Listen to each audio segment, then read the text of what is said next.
What is up, rollers? This is Rollin' Dirty coming back to you with another video of me and the Inmotion V12 high torque taking a leisurely trail ride. And I say that because, you know, the conditions are a little bit wet today. We got a lot of rain the night prior, and as a result, the trail's got some mud on it, so I was thinking, you know, maybe we should take it easy. In the end, you'll find out that's not what happened, but that was the intent, I promise. Anyway, this is a trail you've seen me on before. I'm not going to talk a whole lot in this video just because you've heard me talk at length about how awesome the Inmotion V12 high torque is. I will just add that for the first few minutes of this video, I've got my pedal sensitivity at 100%, and I'm in the split riding mode at 100% for accelerating and braking. About halfway through, my feet start hurting. You can see how it leans back a little bit when you're in that mode.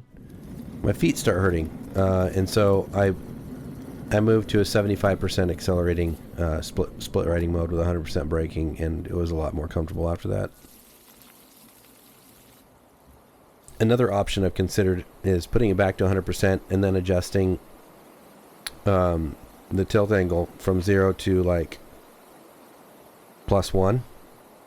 That way the wheel will move forward just a little bit back to that comfort position for my feet, but also give me, you know, the 100% acceleration mode. So something to play around with. I know there's a lot of different opinions on what the right thing to do here is.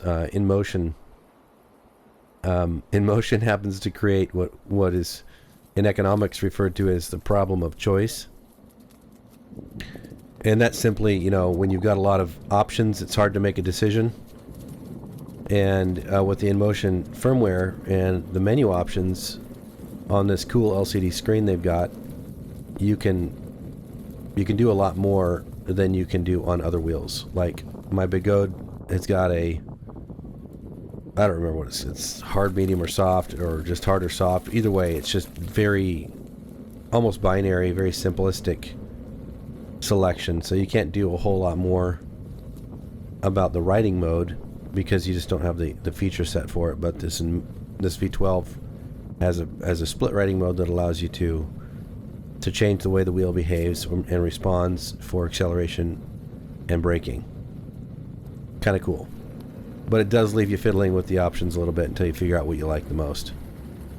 It's kind of like side pads, right? When you put your side pads on the first time, you're like, oh, I like this. And then you ride for a little while and you're like, no, I need to move these. Ride a little bit more. Oh, no, I got to move these again. They're just not doing it for me.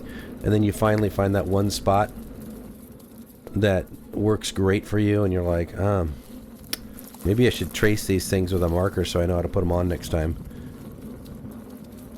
What I normally do is put tape in the position where the pad was when I have to remove it, so that I know how to put it back. But you get my point. There's a lot of fine-tuning to personalize the wheel to your preferences, and it takes a while to sort that out.